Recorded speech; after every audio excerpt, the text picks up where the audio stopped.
The Archangel Chronicles by Raymond. Copyright 2021. All rights reserved.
Gabriel.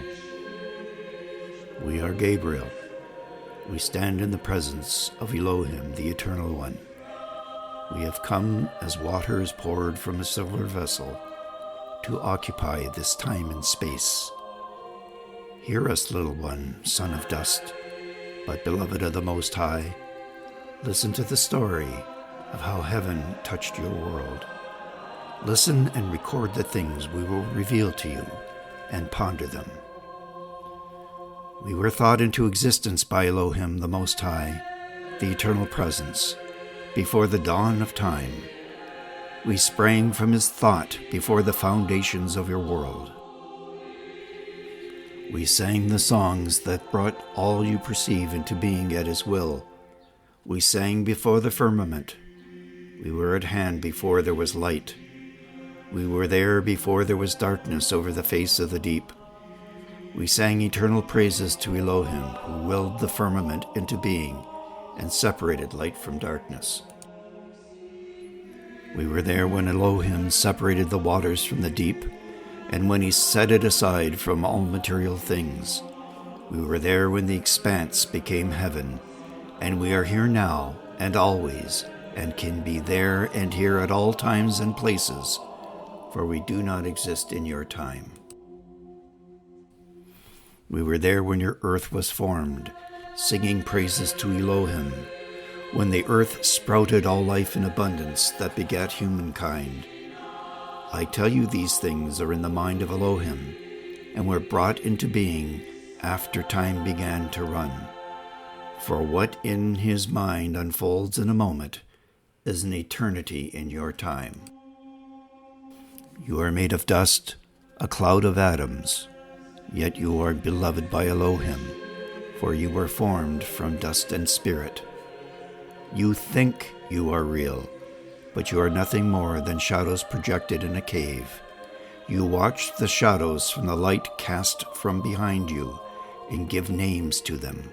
You think they are real, but they are not, for reality is far greater than you can comprehend. These things are hidden from you. You see through a glass darkly. Your experience and thought are bound by the chains of time and matter. But human, you are all beloved of Elohim. You are formed from the very soil, but you have, each of you, a spirit that never ceases to search for him. Humankind was thought into existence by Elohim, from the very earth on which you stand. But the enemy, whose name shall not be said, was full of envy. Out of envy he formed hatred of humankind and resolved to destroy you. The enemy, the oppressor, was the greatest of my order. He refused to obey Elohim, for he had given man and woman spirit and placed them in the material realm. In his jealousy, he summoned his will and caused a rift with Elohim, and seduced humankind to think that they were gods. Elohim summoned his angels to cast the enemy out of the realm and into your material world. The enemy and his allied spirits, in their very essence, withered and darkened into deep wells of hatred and malice, far away from the presence and sustaining love of the Most High. The enemy and his legions shrank away, banished from the luminous light, and crept away out of sight into dark places awaiting their chance. Then Elohim, whose love is fierce as lightning is fierce to you, sent his essence into your world to unite humankind in body and soul to himself. And so, ages and ages ago by your reckoning, we were sent by the will of Elohim to a town in Galilee called Nazareth. There I saw a girl named Mary, espoused to a good man, her protector, whose name was Joseph. And the Great Spirit, the Procreate, entered her mind and revealed his presence, and we hailed her as the most worthy of all women of all ages. It was revealed to Mary that she had found the grace of Elohim, and that it was his will that she bring forth a son, and that she shall call him Jesus, and his kingdom will have no end. And we have made it known to her that the power of the Most High will send the Spirit of holy wisdom to overshadow her, and she shall bear a child, and the child shall be called the Son of God. Then it was that this simple woman with the luminous soul, beloved of the Most High, surrendered to his will, and all the legions of my order sang the song of the universe as the child was brought into the world. We knew that the shadows were gathering, for the enemy will not surrender to Elohim's will. He set all the powers of his realm in the dark places, where no light escapes, against this child, and resolved to degrade, humiliate, and destroy him.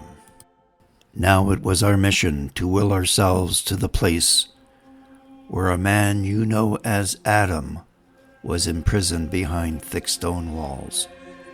I tell you that Adam had passed beyond the thought of those who put him there, beyond hope. But I surrounded the space where he was and entered through the walls of his cell, for they were no more substantial to me than mists and clouds are to you. Neither matter nor walls shall contain us. I revealed myself, for Elohim had a purpose for him.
Prologue.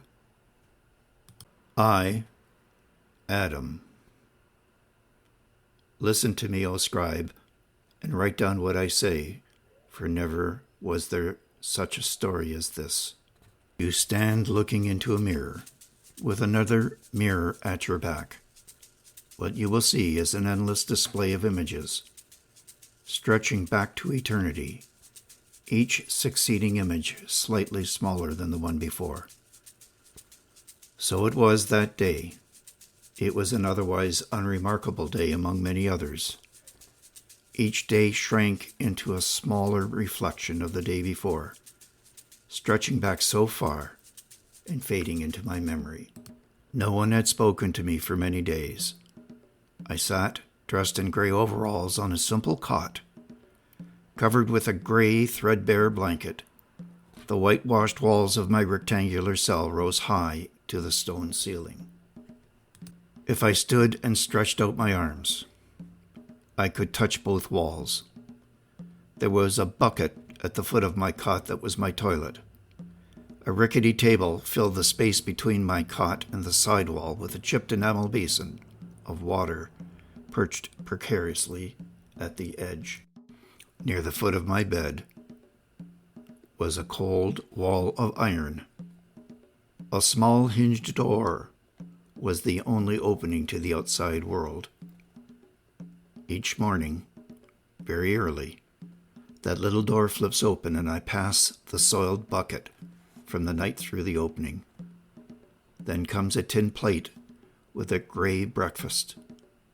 Then again at lunch, a tin cup with a cold tea and a sandwich. And at supper, a mushy stew in the early evening. On each of these occasions, as the little door flips open, a hand appears to give or take back the offering. This is all done wordlessly. I spoke to no one for many months. On the opposite end of my cell, close to the ceiling and too high for me to reach, was a small rectangular window penetrating the thick stone wall. The opening is crisscrossed by thick iron bars. There is no glass. If I stand with my back to the cold iron wall on my tiptoes, I can just see a patch of blue sky. At times I can see a wisp of cloud, and after dark, a few lonely stars twinkling in the inky darkness beyond. In the evenings, or on dark rainy days, the only light in my cell comes from a single naked light bulb, affixed to the ceiling, surrounded by a wire cage. It casts a spider-web shadow on the whitewashed walls. Today, like countless others before it, I sat in my solitary confinement.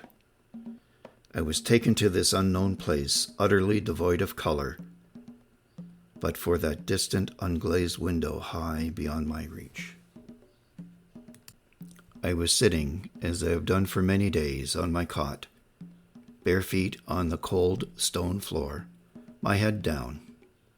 I was staring at a small rivulet of ants streaming up and down an invisible highway, bearing away the remains of my afternoon meal.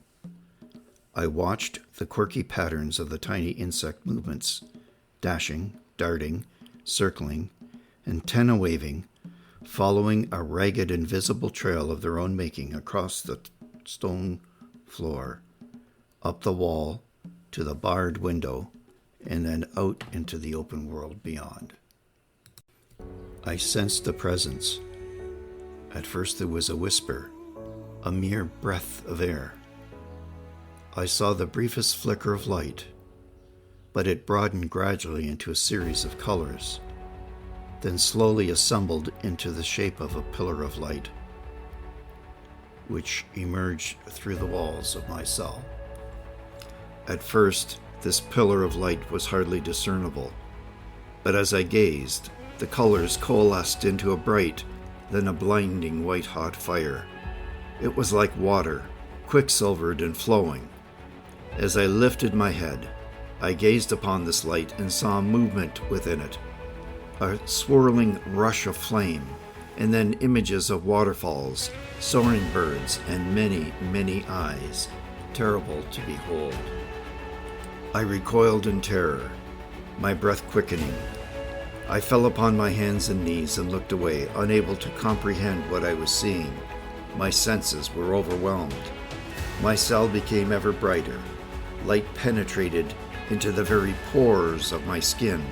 my bones and my blood.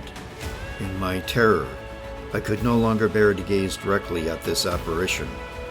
After a time, I noticed that, if I looked away and glanced sideways out of the corner of my eye, the swirling images in the pillar coalesced into a face, and then slowly a head, and then a body transparent and clothed in shimmering, dazzling white robes, which were trailing behind this being as if he were traveling at great speed.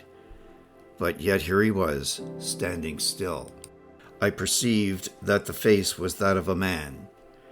His dazzling, pulsing white robes were girded at his waist by a belt of pure gold. His face shone like lightning, flashing blue and white hot. His expression was impassive, his eyes hawk-like, his platinum hair long and streaming as if wind-blown. He looked down at me as if from a great height. Here was the manifestation of a beauty so intense, so bright, and so full of potential that I could scarcely breathe. It hurt to look upon this wondrous being, and it filled me with both rapture and terror at the same time. "Adam Aliquis," boomed 1,000 voices in my head. I was struck dumb and could not speak. I crouched on the floor on my knees, my forehead pressed to the cold stone floor. I closed my eyes and covered my ears. I felt my blood tingle as if standing too close to an immense source of electric power. "Adam, do not fear. I have come for you," thundered the voices. I felt these words through my whole body and soul. I must be hallucinating. My mind raced. My training and experience had taught me that deprived of sensory stimuli, the mind will descend to a psychotic break. I must be seeing and hearing things that weren't really here. There's no way this could be happening. It must be hallucination. It must be a dream. My head was buzzing. I felt faint. Gathering my wits, I shouted without looking up, "Go away! You aren't real. This is a dream, a nightmare. Leave me alone." "Stand tall and see," echoed the voice in my head. "But I cannot bear to look upon you. I am afraid. You are not real. I am dust which will fall away if I look upon you. Forgive me. It is like being pierced by a knife to look upon your face. You are right to say that you are dust, but you are dust made from the dust of stars. If I were to touch you, it would unmake you. But you are in the body the Most High gave you, and you are beloved. You cannot be real. You are a vision produced by my brain. I cannot bear to look upon you." "That is because we are not at the right distance." There came a rushing sound like a great wind. As I watched, the pillar receded and then shaped itself into a series of shimmering chariot wheels, spinning within each other, round and round, radiating emerald, diamond blue, green, and violet. It made me dizzy. I still cannot bear to look upon this for long. The shimmering wheels receded slowly until they were but a pinpoint. At length, I saw a figure of a tall, athletic man, clothed in bright white linen, his gowns gently moving as if stirred by a wind, his belt of bright gold, and his face chiseled with a smooth, angular jaw, flashing blue eyes beneath straight brows. His mouth was set with firm metallic lips, and an expression which was neither a smile nor a frown. I found that I could now look upon this being without fear, without pain or terror. I began to feel a great sense of peace, but I still knew I must be immersed in a dream. He bowed his head to me and spoke again quietly but firmly. "Adam Aliquis, do not be afraid. Come." "Who are you? Where do you come from?" "I am Gabriel. I have been sent from beyond your time to summons you from this place. Where are we going? On a journey. Prepare. How am I to prepare? How can I leave this place? It has been ordained that you shall leave. You will go now to the place of the living waters. Will you come? Without waiting for an answer, this luminous being lifted up his hands and raised his face upwards. A great light again filled my cell, blinding me. The walls dissolved into bright sunlight. I felt a great rushing wind. I closed my eyes. A great rumbling filled my ears. Then there was silence.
Prologue.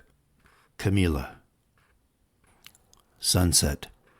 Darkening clouds scudding over a steel-gray sea. A mean gale blowing towards the shore, tossing up the swells and churning the crashing waves against the rocks of the harbor breakwall. On the horizon, the setting sun drew a bright orange band beneath the dark clouds, illuminating the churning waters and splashing the wave tops with orange and blood-red light. I stood alone at the cliff top, searching the distance. A speck appeared on the horizon, backlit by the setting sun. It grew larger and larger. I saw the lone ship approaching fast before the gathering storm. It was a warship, a trireme, the ram projecting from the bow at the waterline like a beak, parting the waves, throwing up spray. The purple mainsail and the bowsprit billowing out, running with the wind. She was coming in fast, her hull catching the last rays of the sun gleaming white at the waterline.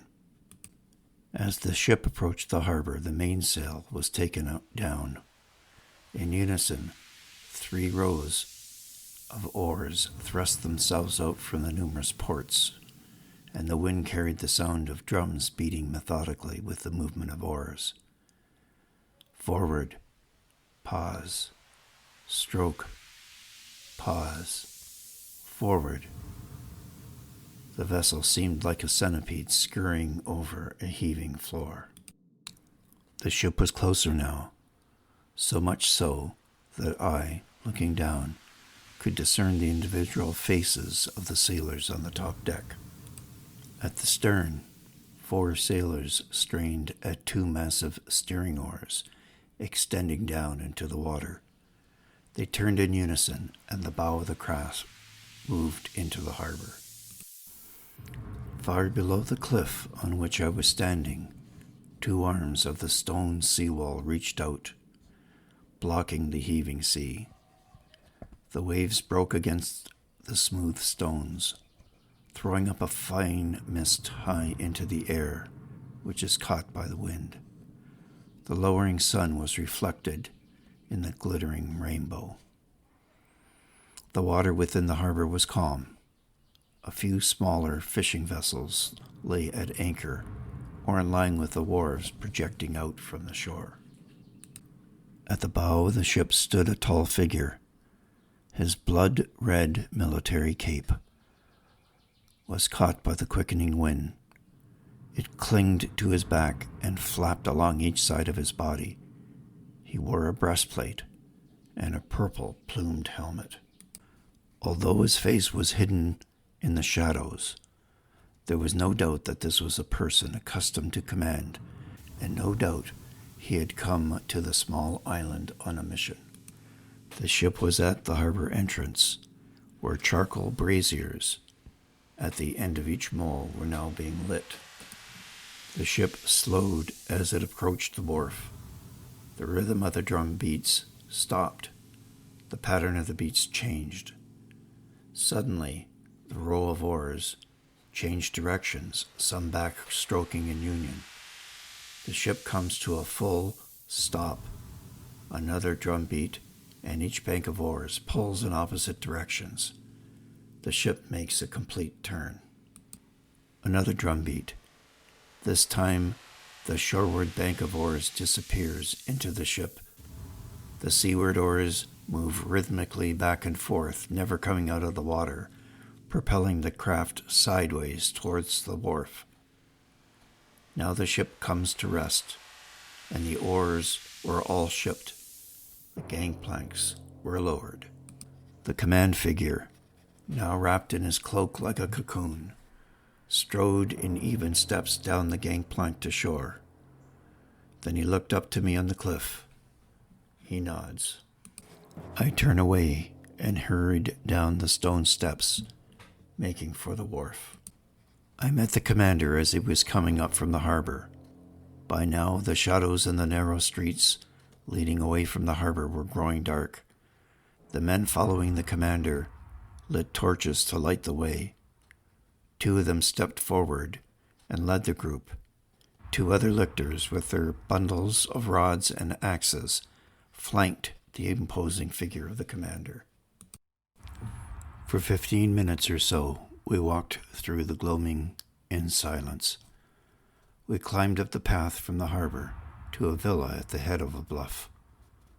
Coming to an iron gate, one of the lictors stepped forward and shouted, "In the name of the Emperor, open the gate." The door of the villa opened, and a short, bald-headed servant scurried to the gate, bearing a ring of keys.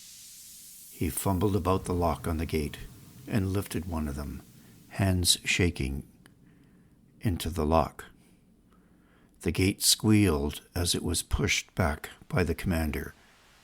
At the door he turned and said to his followers, "Wait here." His retainers stepped aside obediently. Gesturing to me, he said, "You, come now." We went through the door and up a long, winding staircase, the commander, now bearing a torch, himself leading the way. I followed after him closely. Reaching the top, we turned down a long hallway, the torchlight gleaming off alabaster walls. At the head of the hallway, we came to a door. Without knocking, he pushed it open and plunged through. We were in a room at the top of the villa. Far below, I could hear the surf pounding the rocks through an open window. I caught my breath and tried to focus my eyes to the dim light. It was a small room, lit by olive oil lamps mounted on the walls. In the center, on a bare pallet, lay a young woman in great distress. She was pregnant and obviously in heavy labor. She was being attended to by 3 slaves. 2 stood at the head of the pallet. The third leaned forward, hands on the woman's belly, probing. One of the slaves was holding the woman's arms above her head. The woman was struggling, twisting and turning in agony, side to side. One of the slaves held her arms fast, keeping the woman on her back, following directions from the midwife. The woman on the pallet was panting quickly, her soiled garments drenched in sweat. At regular intervals, she screamed, her back arching as her body tensed, then collapsing into a limp mass, her cries fading back into a heavy pant. The commander's torch cast the room with a flickering red light. The commander stepped forward hesitantly. "How long has she been like this?" he asked. The midwife turned to him. "This is her 12th hour." "And how much longer do you think?" whispered the commander. "The pains are close now. I think it should come within the hour." "I must return to my ship. You know what to do. You will send the child to me immediately." The midwife looked back to the girl and said, "And what of her?" "She is not to see the baby, not even for a moment. You are to see that this girl recovers and is kept in the room. She is not to leave. I will send further instructions." Turning to me, he said sternly, "You will wait here. When the child is born, you will bring it back to me at the ship. You will come with me to Rome. You will ensure that this baby survives. It will be your responsibility. The infant's fate is now tied to your own. As for the girl," he continued, "her fate is sealed. She must never leave this place." "As you command, Domine," I said, and bowed my head. "You will tell no one about this child. Do you understand?" "Yes, Domine, I understand."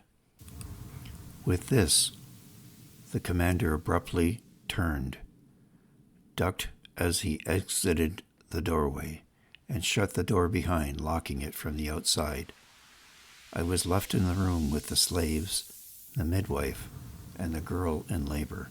The woman cried out in pain in her agony. I approached her and knelt beside her head. I whispered in her ear, "Domina, it won't be long now. You must gather your strength. Do what I tell you." She turned her face toward me. In her distress, through a haze of pain, she dimly became aware of my presence. Her brow was furrowed, her eyes focused on my face, then widened in alarm and recognition. "You again. Why are you here?" she whispered. "To save your child, to take her to a new life," I said as I wiped her brow.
Prologue.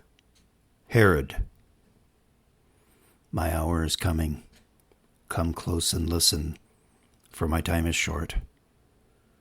I lived as I have lived and make no apologies.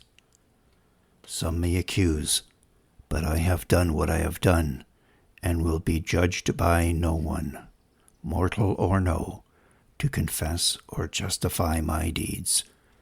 These were troubled times, and I administered strong medicine, no matter the cost. At first, the Romans came as arbiters. They came to our lands, seeking to make peace among warring factions in our civil wars. There were many Jews who were in favor of their coming, but slowly the Roman grip on our lands tightened. Judea became a Roman protectorate, a vassal state. But they did not know how to control my people. Civil wars arose time and time again between the brothers of the high priest, each seeking to supplant the other. The Romans intervened, first for one side and then the other. They cast about, looking to find some kind of regime that would suit their purposes. Pompey Magnus captured the temple in this war and installed his own high priest, John Hyrcanus, the second of that name, as ruler. My father was called by his Greek name Antipater. He was not from Judea, but Idumea to the south. Though he worshipped the God of Abraham for generations, the Jews looked upon us as if we were outsiders. But we saw opportunity. We would rule this land. We would become the masters of Israel. My father became indispensable to the Romans. Pompey appointed him as master of the palace and overseer of the high priest. But then the Romans themselves fell into civil war. My father was a friend of Pompey's, but then managed to become an even greater friend of Caesar's. Caesar liquidated his great rival. My father became so much of a friend to Caesar that he was appointed procurator, and his sons, my brother Phasael and myself, were given 2 military commands. It was thus that I became strategos of Galilee. I knew how to exercise power and make decisions. I put down uprisings against our new order. I defied the Sanhedrin and turned them to my will. Then came the Ides of March, and Caesar succumbed to the daggers of the Republican conspirators. My father, my brother, and I knew we had to play a dangerous game, and threw in our lot with the new proconsul of Syria, Cassius, and became his friend. There was another revolt, for the Jews chafed under the burden of the Roman tribute. I marched my troops and crushed it.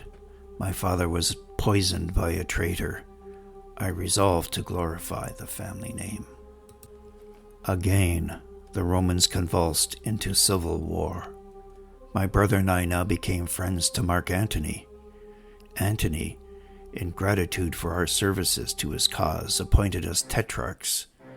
Hyrcanus, the high priest, we confined to his tasks and priestly duties. We ruled the land. But our eyes remained fixed on Rome, and we looked to see which of the 2 triumvirates, Antony or Octavian, would prevail. Antony, seduced by that witch Cleopatra, abandoned all responsibility, and chaos enveloped our lands. The Parthians to the east, supporting another contender for the throne, Antigonus by name, and last of the Maccabees, swept in and occupied our lands.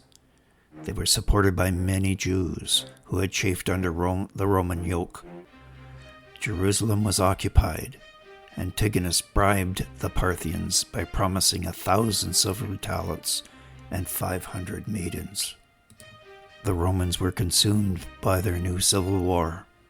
For too long was our lifeblood poured out. Antigonus declared himself high priest and king.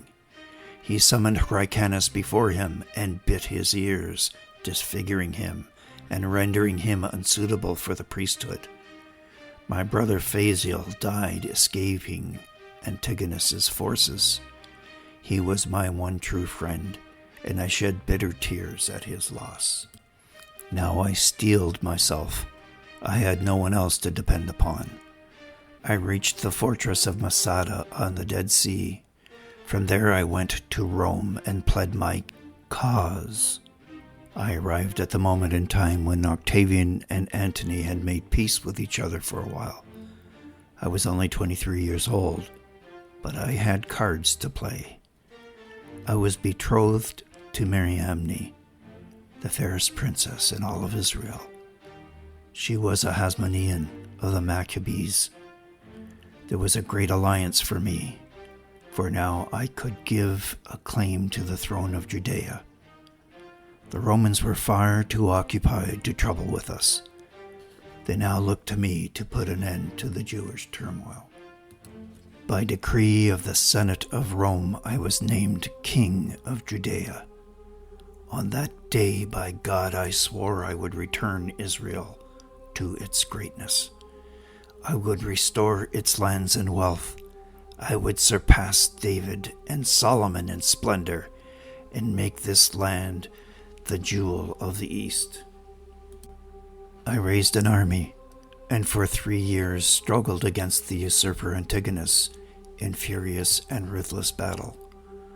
With 11 legions and 6,000 cavalry, I retook Jerusalem. I decimated the Sanhedrin and beheaded Antigonus. I spiked his head at the city gates.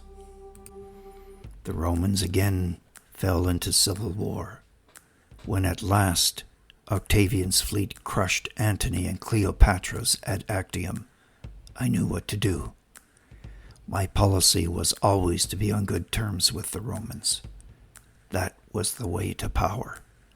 And the man who now ruled Rome was Octavian, now called Augustus. So I went to him and knelt at his feet. I told him with no apology, looking him straight in the eye, that I had been Antony's faithful friend. I told him that I had tried to hold Antony back from his dark alliance with that witch Cleopatra. I pleaded that if he trusted me, I would be a most faithful friend to him as well. Augustus saw the wisdom in trusting me and reaffirmed my kingship. I knew I had to serve the Romans and to protect their interests by armed intervention and to crush their enemies, for they were my enemies as well. That was the way to power. And now I set about remaking this land. I summoned builders, engineers, and architects from all over the world. I imported the best Greek artists and sculptors. It began to remake the face of the land. I built the great harbor and the city of Caesarea. Fortresses I built across the land to hold it pacified. Gymnasiums and theaters and circuses I raised. The Roman legions withdrew to Syria, where I knew I could call upon them for support. I raised my own personal army of Germans, Gauls, and Thracian mercenaries. My private bodyguard, men from Galatia, were magnificent, admired even in Rome. I raised tribute for Rome, but I also levied taxes for myself. I appointed high priests, taking care to choose them from priestly families, but of modest standing. I summoned all the resources of the land, all of its talents, all of its workers, builders, architects, and in Jerusalem built the greatest temple in all the world. For 40 years of my kingship, we labored at these great tasks. The area of the Temple Mount was doubled and surrounded by a retaining wall with gates. The temple was raised, enlarged, and faced with white stone. It became a wonder of the world. Now surely the Jews would love us. But they hated me. They hated me because I was Idumean. They whispered that I was barely circumcised. They saw me as a son of Esau. They accused me of breaking the commandments. But I imposed my will and crushed my rivals. I recruited corps of secret agents and spies who told me everything I needed to know about who was against me. I did not hesitate to use assassins in order to keep order where necessary. I had to hang a few Pharisees for criticizing me too loudly. Then 300 officers, suspected of plotting against me in Samaria, were dispatched by my police. Then there was that revolutionary who tried to dispose of the gold eagle that I had placed on the gate of the temple. I had him burnt alive. But the plots continued to boil up. The land was in a state of unrest. Purge followed purge. There was no shortage of supplicants whispering rumors of plots in my ears. Their poison reached deep within my soul. Even my own sons turned against me. I made sure that the last of those Asmoneans were dealt with, drowned by my guards in a swimming pool. I had 10 wives, but the greatest of these was Mariamne. Since the day I first laid my eyes on her, she bound me up with a terrible love. But even she plotted against me, and so I had her executed. 5 of her sons followed her to the grave. There was no rest for me. I was growing tired. And then came these visitors from the east with their message. There was another rival to be hunted down like a rabbit in its warren.